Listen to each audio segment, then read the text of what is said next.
And hello, everybody. Welcome back for another episode, if not now, when? Today, oh my goodness, I am super excited for special guests on the show with us today. We have Shila Nieves Burney. Oh my God, if you did not know Shila, she is today award-winning project manager, investor, mentor, and three-time founders who bring 20 plus of years of professional career experience working alongside with a leading organization and exceptional talents. She creates solutions that address disparity through investment in human capital. Her superpower, if you did not know, is connecting individuals and organizations around the globe. Today, as a general partner for Zane Venture Fund, Shila is on the mission to support underrepresented founders to create a thriving and sustainable business that provides generational wealth for their family and community. With that, everybody, I am just so excited. And thank you so much, Shila, for joining us.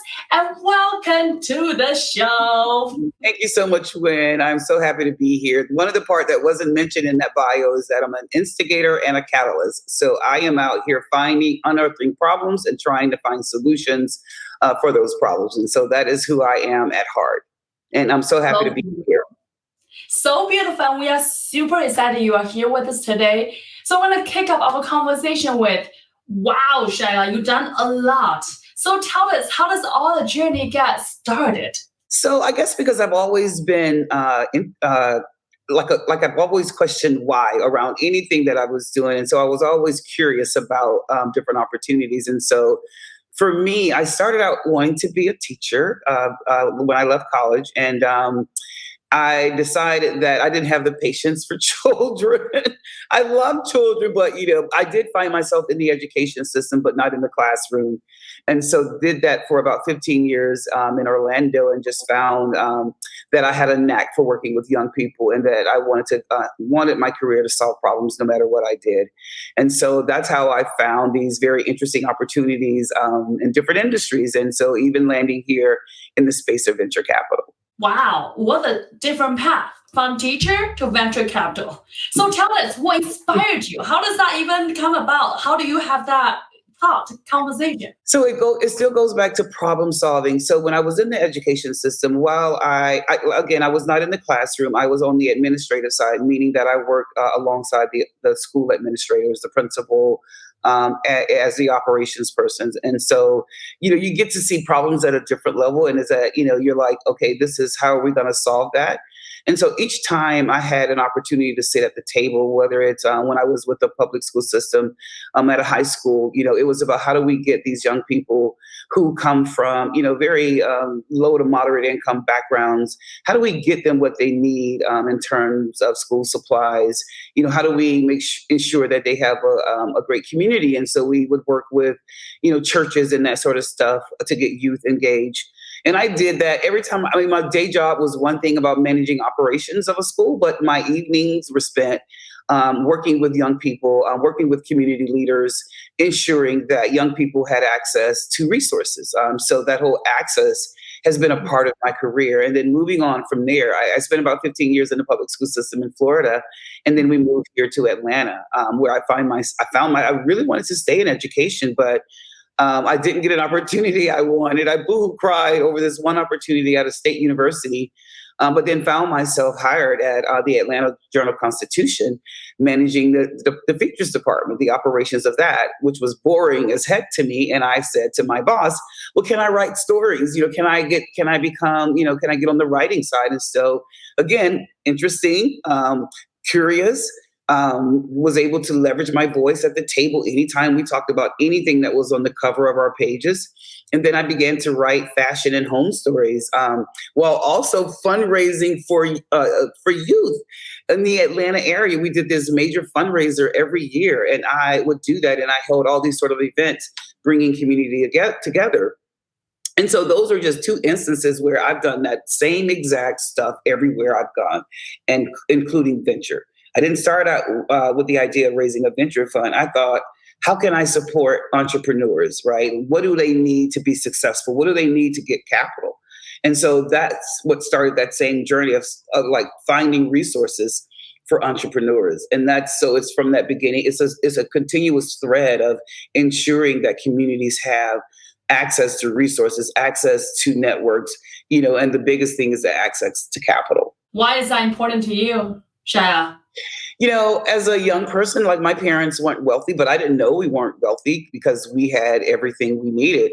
I didn't know that we were considered poor until I went to college. And my friends, seemed to have a whole lot more things that I had. Like I didn't feel like anything was missing in my life. But in terms of, the way they moved in the world, I hadn't had that. And so for me, I thought, and let me just go back to this. It has always, because I've always felt fulfilled. I felt like I was not poor and I will, that there was something bigger and greater. So let me just start there. And so seeing it with my peers in college made me realize, yes, there is this opportunity out here to be able to earn wealth, and no one should be out here not having access to it. And so it's just something that's always been a part of me. Like I've always tried to help folks. Even as a kid, when I was a kid needing help, I would still try to help others and give to others. And so I just think it's something innate. Like I want to ensure that other people are well, and sometimes it's been at the sacrifice of my own health, right? Because you get so in tune to helping others that you forget about yourself. So it's just been my lifelong, sort of work, caring about others and then being this problem solver. And so I just happen to find myself wanting more access, more than anything, my entire life, not for myself, but for others too, right? I'm at the table with leaders. It's not about me making me get into the rooms. It's about bringing those others with me.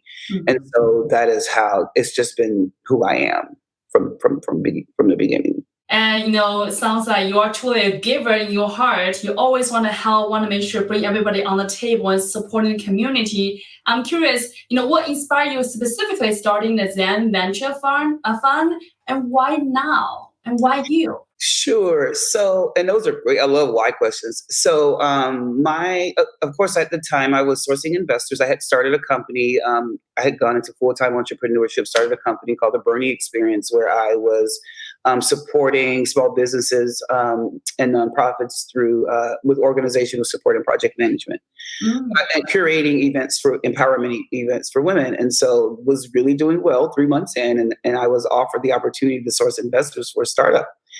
And I'm like, I don't know what this means, but it sounds interesting. And so let me see again how I can help this entrepreneur out.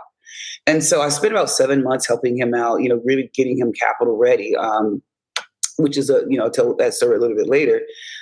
Because while he had a great business idea and concept, he, just wasn't really ready to talk to investors from a business standpoint. And so I helped him get capital ready, met investors on his behalf, and then was able to get him to a $5 million letter of intent with the possibility of up to $100 million. Wow. And so we were in due diligence, and my daughter and I were headed to a workspace here in Atlanta. And we were caught up in gunfire between two individuals shooting at each other, and we were driving through the city here in Atlanta. And it was the most traumatic moment in my life. My daughter was actually impacted by gunfire. She is fine, thank God. And, in that moment, when we're all traumatized, I'm looking around. At first, I was really mad at the community. I'm like, how could people be shooting at us? I'm a community advocate. I work here. This is what I do. And then I had to realize and take a step back that this area had been venture redlined. And so while my daughter was, sort of going through the healing process, we're at home just having a conversation, and I, trying to debate whether I want to do this work or not. And so she says that I should continue doing it because she said, "You're good at it, Mom." And so I decide, okay, I'm going to raise a fund. And I'm like looking for all these strong women. Okay, Oprah, Michelle Obama fund, Harriet Tubman fund. And then I look at my daughter and I'm like, oh my goodness, you're the strongest woman I know right now. And I'm going to name the fund after you. And so the fund is named after my daughter. It's also my husband's middle name, so it's a family name. And so it's in honor of, her and all the women out there, particularly Black women who have tried very hard to be successful at whatever they do. I want to walk in their footsteps and make sure that and I get asked a lot, are you going to raise, what if you don't raise this fund? I didn't set out to raise a fund to think about what if I don't raise it? And so I'm going to raise the fund, right? And I'm going to ensure that diverse teams and entrepreneurs have access to capital. And so that's how I got here to venture capital. I love that, through incident and you rise above, you and your daughter, your family rise above the incidents, not only looking at yourself, but looking at how can we support the community collectively as a whole, and such a beautiful and noble heart. So I just really want to say, thank you for being such a leader and truly being the change you want to see in the world. And, since we talk about, Zane Venture Fund, can you tell us a little bit more about the fund and your investment strategy? Sure. So I'm raising a $25 million fund focused on diverse entrepreneurs and teams who are creating tech-enabled solutions, primarily here in the Southeast, but opportunistically across the U.S. So we are industry agnostic, but we find some companies that work very well here in the Southeast. And so that is cybersecurity, fintech, supply chain logistics, ed tech, and digital health, and then IoT. We've made 2 investments so far. We've invested in an IoT company out of the Research Triangle in North Carolina, Indian female who created a smart knob because her mother kept leaving the stove on, and she wanted to solve that problem because her mom almost burnt the house down. And so she created this smart knob where you can turn the stove on and off from your smartphone. And so really proud of her. She just did a rebrand. Her company is called OWN.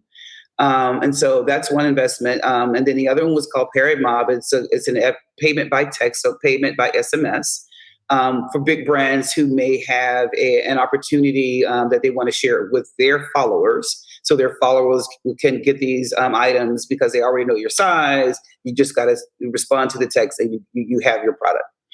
And so our check sizes are 100 to 500K. We're reserving half of the fund for follow-on, and the most we'll invest in a company is $2.5 million. We consider ourselves highly differentiated, not only because we're here in the Southeast, but we're also leveraging the universities here in the Southeast. So I'm leveraging my years of education and working with the education system to be able to get some of these entrepreneurs who are coming out of the universities, right, starting their companies. And so on our programming side, we have Zane Access and Zane Access University that supports those initiatives of getting in front of some of these early stage entrepreneurs here in the Southeast. And we have what we call wraparound services for entrepreneurs. We want to make sure entrepreneurs are successful. So we're investing only in 23 to 24 companies. So that we can be there when they're ready. So we assign them to an advisor, so they have someone that works with them for the life of their company, so that they are able to tap into those resources and those networks when they need marketing or some type of service that we can help them with. And so, really excited about everything we're doing. We, again, have an entire programmatic arm that supports the entire entrepreneurial ecosystem with different programming. We have a capital readiness program. We've graduated 38 companies in all in just a year. Those companies have gone on to raise significant capital, and they have said that it's because of the education they got with our programs. One of our companies has now reached 1 million in revenue, and really excited about that. And then we have Zane Access University, where we're going to have the summer Zane Access Innovation Weekend here in Atlanta. We're partnering with Emory University. So if anybody's out there interested in a hackathon, go to their website and you can find it. It's called Hack ATL. And then we're going to have days of programming centered around the student entrepreneur. And then the student entrepreneur means anyone. You can be at a technical college, you can be at a university school, you can be getting your MBA, PhD, that sort of stuff. You can be working within the university system in an entrepreneurial program.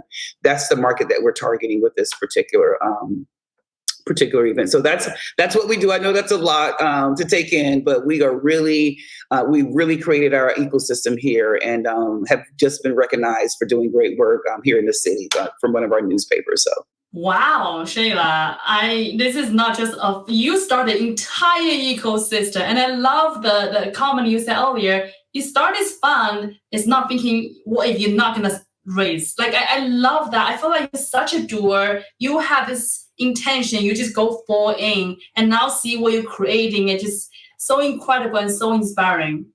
And now you in this VC world for couple years now, and as a three-time founder, I'm curious, how do you see your role shift being an entrepreneur, a founder? Now on the other side, right, being a VC, how do you see that transition and the differences? Sure. So as a founder, I'll be very honest, I never sought outside capital. I didn't even know it was available to me. I thought that I needed customers. And so for me, I focused on customers, but at the same time, I had a full-time job. So I didn't give the opportunity my full attention. And so I'm able to help entrepreneurs kind of, think that through. Think about customers for sure, right? Because that is one of the most important aspects for us. That's what makes us interested in a company, that you actually have some traction through customers. We're not looking for revenue because you could be exchanging data or dollars. And so I think because I thought about the customer. That is something that I can definitely share with the entrepreneur. I can also let them know that once they reach a certain scale, because I didn't really scale up. I, again, didn't know that was even available to me. But I can let these entrepreneurs know now that that is possible for them, as long as they know their market sizing and they're able to share that with a potential investor. That is more of a probability that you'll get capital. And so I think, I don't call any of those a failures. I just stopped doing them. After a while, I just said, okay, I'm going to stop doing this because I'm working full time. I have children still at home. I have a full-time life. And so, let me just stop this for now. I'll come back to entrepreneurship another time. And each time I did, it was, maybe a year or two in between, but I always came back to entrepreneurship. My husband also comes from a very entrepreneurial family. And so, like I shared earlier that we even started a company together. He was all in. And I was just like, he had a full-time job, and he was in management. And I was like, I am tired. So I tried to do that as much as I could. Again, managing a life and home and that sort of stuff. So just, I think my experiences with entrepreneurs who may have a tough time balancing all of that is to encourage them and kind of help them find resources to help support that. Because those are the things I did not do because I didn't know they were available. And so now that I'm squarely in this space, I can be able to help those entrepreneurs think about some of the resources that are available. And also, pretty much get in the face of a lot of these folks here in the city and say, hey, what are y'all doing? Like, we need your help because we're out here supporting the community. Mm-hmm. And so if you're going to talk about, making a change here in the city around entrepreneurship, then you got to support the organizations who are doing it. And so it's both things. So also being an advocate for the entrepreneurial community is equally as important as supporting the entrepreneur. Mm-hmm. And Shila, I want to comment one thing that you said, which really inspired me, is you said, yourself as a three-time founder, and as before you were hustling, you have full-time, family, all that, and you never call it failure. You part and you move forward and you start another one, right? Can you tell us a little bit more about that? How do you perceive failure, and how does those experiences shape who you are today? And as a lesson to the entrepreneurs who today, right? The whole path is so many trial and error. Can you share with a little more about your insight? So failure to me is that you didn't even try. You didn't even give it a chance, and so that to me is failure. So people who criticize those for going down a certain path and at some point either deciding, well, this isn't working, or, I found myself in a place where like, I don't know if I need to go left or right, so I'm just not going to go anywhere. You can't criticize those folks for trying. And so I see failure as not trying, not taking a chance on an opportunity that's been presented to you. I could have easily said, nope, I've just started my company. I'm so busy right now. I'm not going to help this founder out. And I would not be here talking with you today so that to me would have been a failure, because I'm sure I would have woke up 3 years later and found out, oh my God, the world of venture capital is completely changing. And I didn't take that opportunity that came to me. And so for me, that's what failure looks like. And so I say to anyone, do your research on anything that you plan on doing. Like, I'm not saying just jump out there and do it, right? I had to research venture capital. I had to find a Black woman in this space because I didn't want to be the first. I didn't want to be the only one. I needed to see who in my city was doing this and had done it well.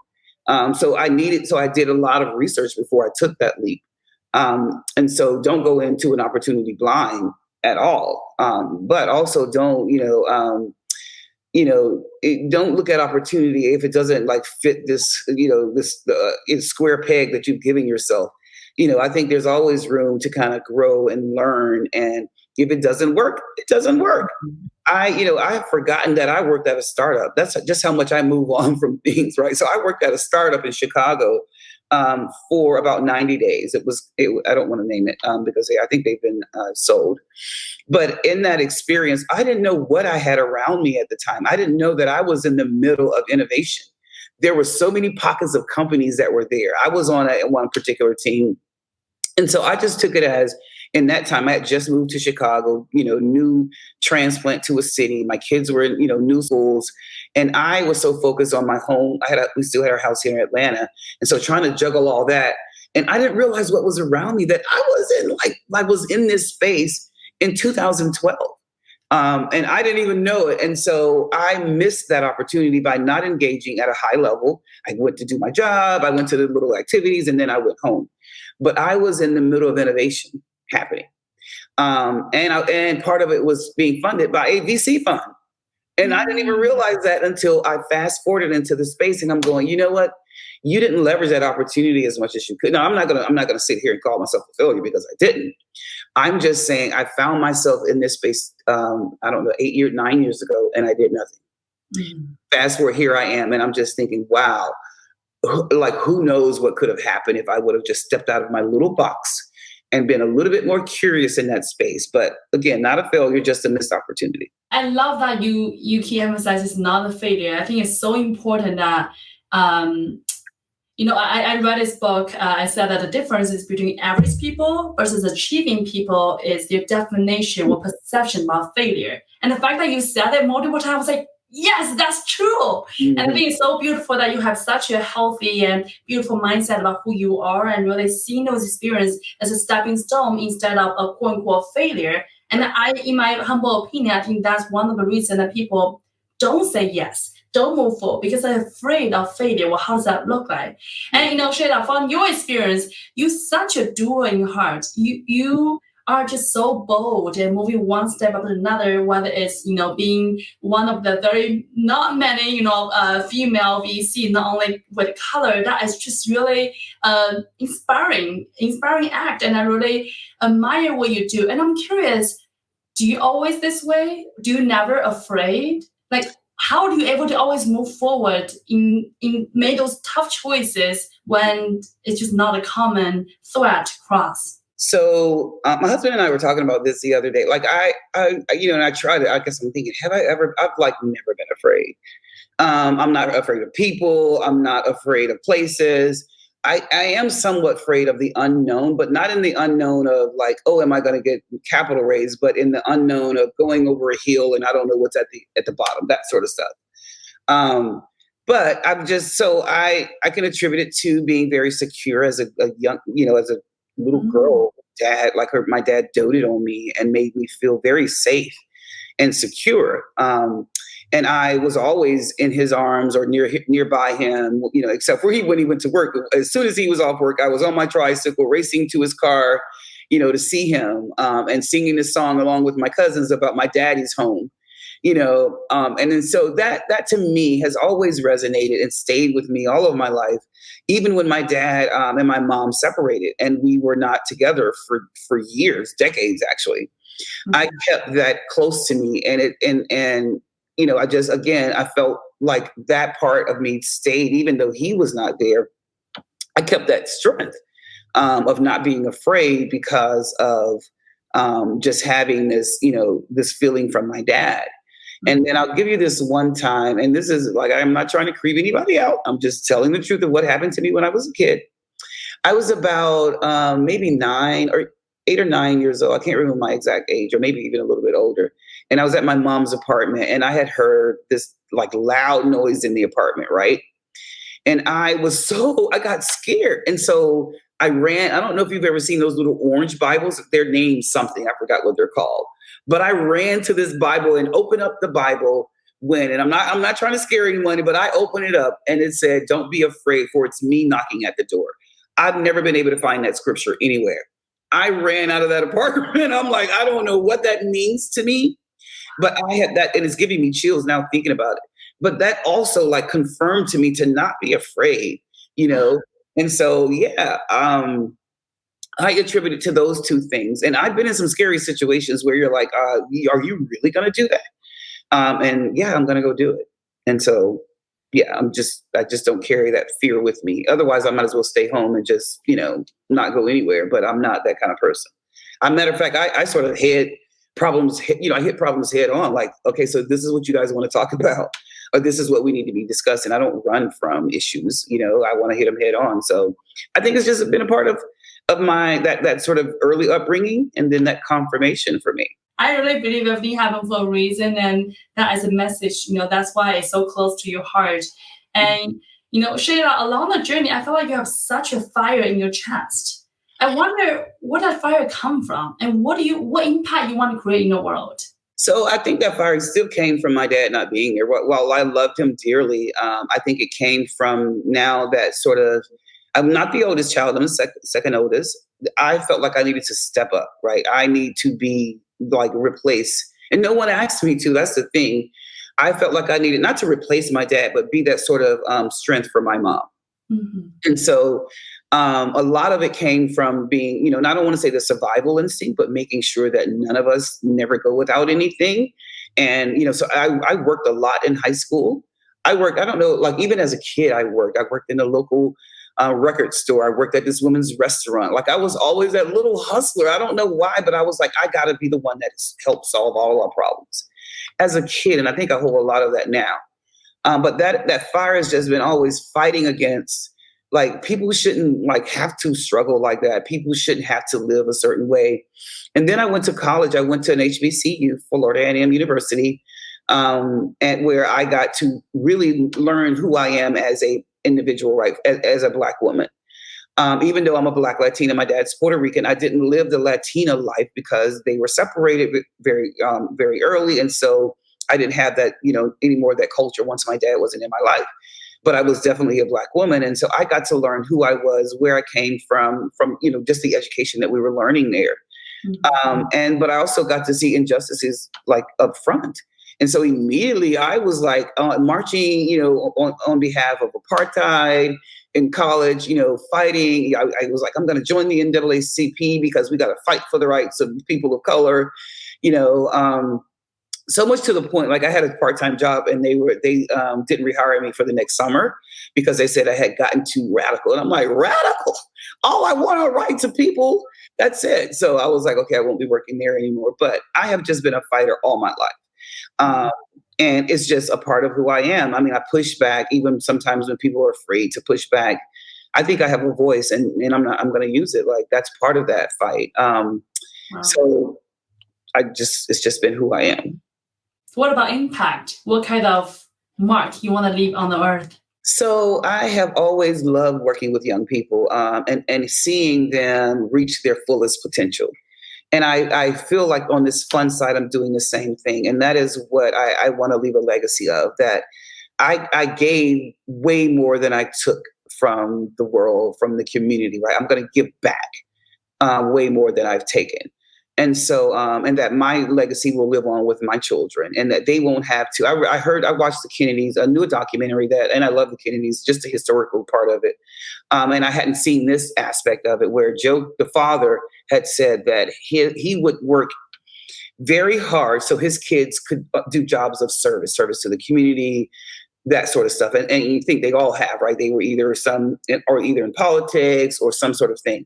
But he said he was going to gain wealth for that reason. So his kids could do that to give back. And that is my goal, is to gain wealth, not only for my own family, but for my community, so that we can continue giving back to each other. And we create the cyclical effect of investing, that we begin to close the racial and gender wealth gap in this country. That is what I want my legacy to be. Thank you so much for sharing.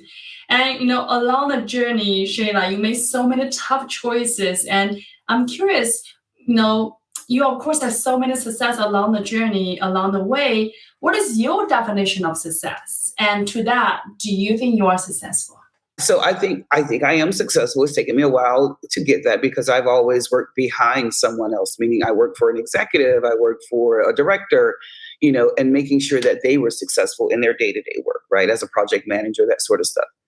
And so for me, I'm now thinking about my own success in terms of Somewhat, like, even my attorney had to say, "You have raised the fund," because we did our first close, right? Someone had said, "Oh, until you raise the fund," and she's like, "You're already raised the fund. So, like, even if you don't raise another dollar, you've raised the fund." And so that to me, like I'm successful because I did that. I'm one of the few Black women who've done. I'm probably one of the like maybe two or three Black Latinas who've done this. And so yes, I feel successful, but I also feel more successful because of my family. The fact that my family have my husband and I have been together almost 30 years. Um, Oh. we have children who are, they're healthy. They're doing what they want to do in life by their own standards, not mine. And so for me, I feel successful in that regard. If I didn't do venture capital, but I had my family, I still feel like I'm successful. If I can circle back the story a little bit, you mentioned that along the journey, you always kind of behind the scene, make sure the person is successful in front of you, whether it's the leader you support, or maybe at the time you and your husband start a venture, or you stand behind the community, make sure community is successful. Was it hard for you to kind of having that shift from the person behind the scene to now you are the person in front of the camera, like, was that a tough decision? Was it an intentional decision? How does that transition come about for you? So let me just make sure I say this. Even though I was sort of reporting to these folks, we always worked as equal partners. Mhm. Every boss, every manager that I've had knew that I could be doing their job, right? And they said that you're very talented. That's why they brought me on to work alongside them, not so much of being their underling or anything like that. Mhm. And so that's what I'll say that. And so I never felt inferior in any role that I've ever had. I also want to say that I have a personality of I'm gonna. People have said to me like they thought that I was the department head or I was the one that was a manager over the features department when I was in there. And I'm like, no, I'm a manager, but not like the department manager. And so I think the way I walk and I talk and I carry myself, I always Mm. walk in a space of leadership, not in a space of management. I think management, there are leaders and there are managers. I always have been in the space of leadership. So no matter what role I was, even though I wasn't a manager, people saw me Mm. as a leader. And I think that's just from coming as a kid, stepping up when my dad was gone, being there for my mom and when I could, being there for my community. I've always been that leader. And so I stepped in this space into a leadership role. And not so much of now the face part was a little scary because I have to speak more and I wasn't now that part I wasn't really used to. But COVID has really allowed me to be kind of free, like in moments like this where I'm not in a room, we're in two different spaces. And I can let my personality show. And so I feel a whole lot more comfortable than I did Mhm. a year ago. So I feel very comfortable stepping into being the face of the company and the voice of the company. Mm. But that took a little bit of time. So not a hard transition at all, because I respect all of the people that I've worked for before. They poured into me. And with that pouring, I felt like I was ready to be able to do this role as a leader. You always is leader in your heart, and today just so beautiful to see you truly step into the shine, the light, and really being the change you want to see in the world. It's really inspiring. And Shila, I'm curious, if you look back to the past, 20 or 30, however long of your career, if you have a magic wand, I'm curious if you change anything at all. I think probably one. No, I wouldn't even change that one. No, I won't change that one either. I was going to say there was this time when my boss had left this organization and like I adored her. She entrusted me so much and she left the organization and I didn't want to be there anymore because she wasn't there. And I also thought, well, they're going to fire me anyway, so I might as well leave. And I don't know why I thought they were going to fire me. I just had just very sort of immature in my thinking.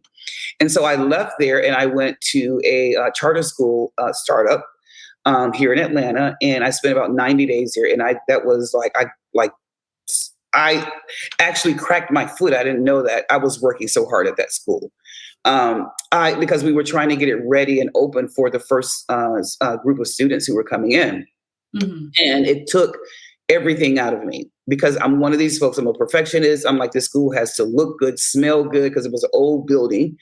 And so I was hiring contractors. I was tearing down walls. I was like, this place is going to be sparkling on day one. And it was. But it took so much out of me in 90 days. And I was like, I can't do this anymore. So got the school open, got the students welcome, got them all acclimated to the school with, computers and that sort of stuff. And then we were going to have this big meeting and I left. And I was like, this is the time for me to go. I can't do this anymore because I am like, my family time is gone. I was having my family at the school washing walls with me. That was the time that I could say it was not the best decision. But I adored those children at that school. I mean, I came there for them every day to see what I can do to support them. I was the business operations manager. And so I love seeing their, thriving in this new environment, that they saw a shining place that was designed just for them. That's why I can't say it was something that I shouldn't have done along the way, because I have to at least say that my heart still thinks about those children. So yeah, no regrets, none whatsoever. And I'm curious, if you shared a piece of advice for your 30 years old self, what would you say? I guess because I always had this feeling that something was going to be, at some point you're going to reach that point of your life where you feel like this is the thing. And I wish I just would have told myself it's coming. Like, you don't have to worry so much about it. For a long time, I worried about, like, I don't want to be poor. That was a constant fear of mine. And I just wish I would have said to myself, you're not going to be poor. Everything's going to work out fine. You're going to work hard. You're going to see the fruits of your labor. You're going to be fine in the end. That's what I wish I would have done. If I could have just took comfort in that, that I'm doing the right thing. I'm doing all the right things. Just continue to do that. I didn't want to be poor. That's just the bottom line from a like personal, like desire to keep moving forward. So I am not that person. Yeah, that's what I would have said. Today, Shila, what made you happy today? I'm talking to you. Seriously, you bring out like some great conversation points. So that makes me happy. The fact that I get to work with entrepreneurs today, I don't know what my schedule is like, but I know I have several meetings with entrepreneurs and community folks. And then I get to meet with my family later in the evening. And so that makes me happy knowing that I'm going to do all this work, but at the end of the day, I get to sit with my husband and watch some cheesy show at the end of it. That's exciting to me. My last question to you, Shila, is, what piece of advice you give to entrepreneurs or aspiring entrepreneurs who may be today in the trenches, in the hustling like you were, many years ago, or, who wanted to be someone like you one day, right? What would you share with her or him? So I would just say, you did this for a reason. Like, continue to remember your why, and that's why I love your why questions earlier. Why you? Why now? And so keep focusing on that and then going back to that, because I have to do the same for myself. And once you do that, I think you begin to feel like you're moving something. Surround yourself with good people. I mean, I don't know if you say one advice, but surround yourself with great people, because you cannot do this alone in this journey. So ensure that you have a sounding board, a team, or whomever to be able to help you along this journey. I think that's really, really important. And I have that, and it's been invaluable for the folks who I have conversations with, helping me think this through. Well, thank you so much, Shila, for such a beautiful, beautiful story. And what I love most about you is you are such a heart-centered, beautiful businesswoman. You are just so kind in heart. And I felt what you want for yourself, you want for everybody. You want for the entire community. And I believe it's your why, it's your fire, it's your drive truly help you truly today accomplish so many incredible things. And there's so many entrepreneurs, so many leaders looking at you as, the thought leader and truly leading the change. And I think it's so inspiring. So thank you again for sharing your beautiful story with everybody. And thank you everybody for tuning in. I really hope you enjoyed today's episode as much as I did. And I hope to see you all next time. Thank you so much, Shila.